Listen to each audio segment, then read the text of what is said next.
Suspend और बर्खास्त के लिए काम नहीं करेंगे, उनके संपत्ति को जब्त करने के लिए भी अभियान चलाएंगे। एक मंत्री भी होगा, सब इलाज भी करता हूँ, सब रिपोर्ट भी रखता हूँ। कौन थाना वाला गड़बड़ कर रहा है सब पता है। समय का इंतजार कीजिए, एक एक आदमी को अंदर में डालूंगा, कोई बाहर छोड़ने वाला नहीं। ये जो बालू माफिया, शराब माफिया और जमीन माफिया है, उसको या तो गया के जेल में बंद करूंगा, नहीं तो गया में पिंडदान देना शुरू करवा दूंगा। नमस्कार। आपने बिहार के डिप्टी सीएम, दोनों डिप्टी सीएम को सुना। राजस्व मंत्री डिप्टी सीएम के साथ जी विजय सिन्हा हैं और सम्राट चौधरी जो उप मुख्यमंत्री के साथ साथ गृह मंत्री भी है। इनके बयान से एक बात एकदम क्लियर हो जाता है कि बिहार में सचमुच कुछ बड़ा होने वाला है। और ये बड़ा, सबसे बड़ा तब होगा जब पुलिस वाले की संपत्ति की जांच हो। विजय सिन्हा जो कह रहे हैं ना कि हम संपत्ति की भी जांच करेंगे। आप लेखा जोखा जो देते हैं ना संपत्ति की, तो संपत्ति है कितनी, आप देते कितना है, और आप जब सर्विस में आए इससे पहले आपके पास क्या था। देखिए, इस समय बिहार में जो शराबबंदी है ना, इस शराबबंदी को लेकर सबसे पहले अगर कुछ जरूरत है तो वो जरूरत ये है, जितने भी पुलिस वाले हैं, खासकर थाना इंचार्ज, वैसे तो सभी हैं, लेकिन जो थाना इंचार्ज, खासकर जो बॉर्डर इलाके में तैनात हैं, जो चेक पोस्ट पे तैनात हैं, उनकी संपत्ति की जांच होनी चाहिए। इससे एक बात स्पष्ट हो जाएगा और डिपार्टमेंट में एक मैसेज जाएगा कि अब माफियाओं को संरक्षण देना बंद करो। और ये जरूरी है। जानते हैं क्यों? बिहार में अभी भी कल तक मुजफ्फरपुर से लेकर कई जिलों में, कई जगहों पे शराब की बड़ी बड़ी खेप पकड़ी गई है। और ये बड़ी बड़ी खेप इस बात की ओर इशारा करता है कि बिहार में मंत्री जी चाहे जितना भी अनाउंस कर लें, स्पीच दे दें, कुछ भी कर लें, जमीन पे इसका अभी कोई असर नहीं है और होगा भी नहीं। जब तक पुलिस डिपार्टमेंट के ऊपर कार्रवाई नहीं होगी तब तक कोई असर नहीं होगा।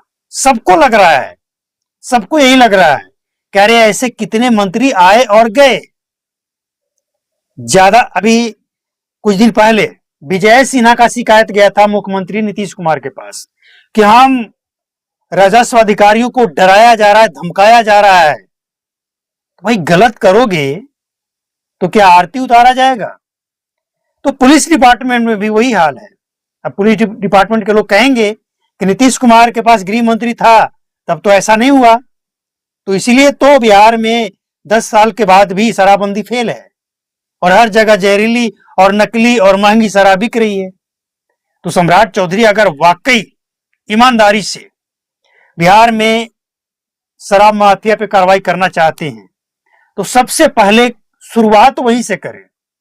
और वो कह ही रहे हैं कि डेटा आना शुरू हो चुका है, तो सबसे पहले शुरुआत यही करें कि संपत्ति कितनी है। एक दो के ऊपर कार्रवाई कीजिए ना, बाकी देखिए क्या होता है बिहार में। जैसे पानी से निकालकर मछली को जमीन पर रख दिया जाता है ना और लगता है उछलने, वैसे पुलिस वाले उछलने लगेंगे।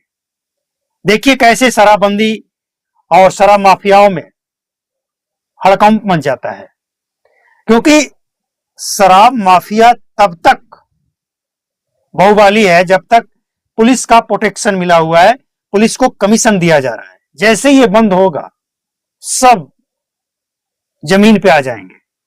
और अभी कुछ दिन पहले एक औरंगाबाद से, एक शेखपुरा से और इस तरह की कई घटनाएं, कई तस्वीरें जो सामने आई है, ये इस बात को प्रमाणित करता है कि बिहार में शराबबंदी फेल के पीछे सबसे बड़ा जो कारण है वो पुलिस डिपार्टमेंट ही है। भले ही पुलिस डिपार्टमेंट आज शराब का खेप पकड़ के कुछ पीने वाले को जेल भेज के अपनी पीठ थपथपा रहा हो कि पुलिस डिपार्टमेंट बहुत ईमानदारी से काम कर रहा है, हर चेक पोस्ट पे चेक हो रहा है। अभी कुछ दिन पहले एक और तस्वीर देखने को मिला था, एक बस जो कि झारखंड से चलकर बिहार सासाराम को जाती है, उस बस में कुछ यात्री सीट के नीचे बैग छोड़ गए थे, उसमें शराब था। अब इस बैग का मालिक कौन है किसी को नहीं पता लगा। जहां से गाड़ी स्टार्ट होता है बैग वहां रखा गया, कोई पैसेंजर नहीं, कोई उसका मालिक नहीं, और जहां उसे पहुंचाना था वहां वो पहुंच जाता अगर वो पकड़ा नहीं जाता।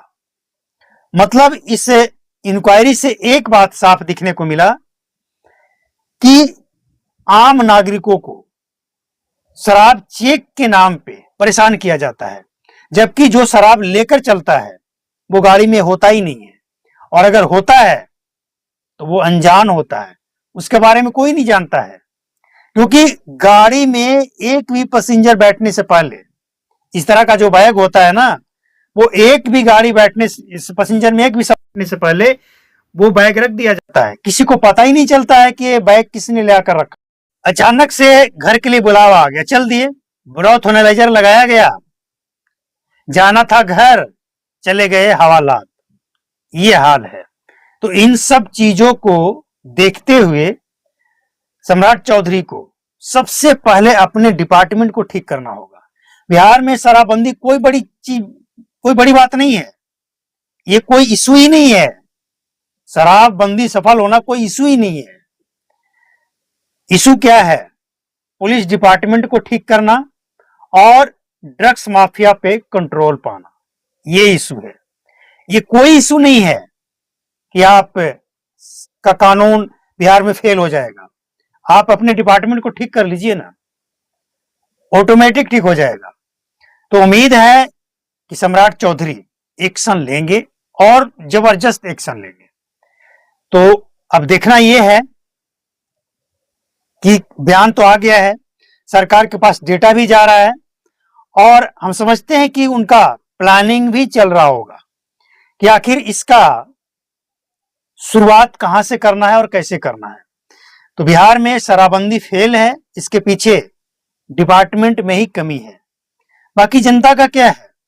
मिलेगा पिएंगे, नहीं मिलेगा नहीं पिएंगे। देखिए, जनता में ऐसा कोई शराब कोई ऐसा नहीं है कि नहीं पिएंगे तो मर ही जाएंगे।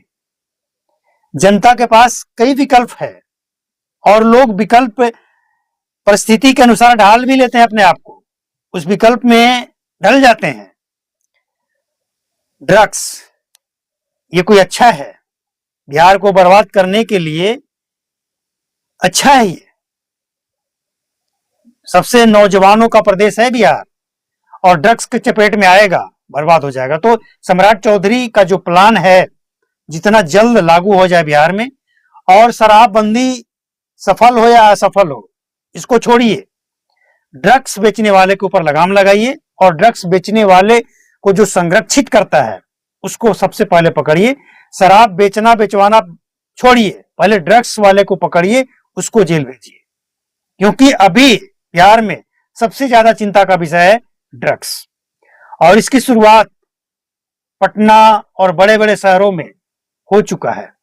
बर्बाद हो गए हैं, कुछ लोग तो बर्बाद हो चुके हैं, लेकिन फिर भी अभी बदला नहीं है, कुछ ज्यादा बदलाव नहीं हुआ है, कुछ ज्यादा बिगाड़ नहीं हुआ है। अभी से भी अगर सुधर जाते हैं पर्याप्त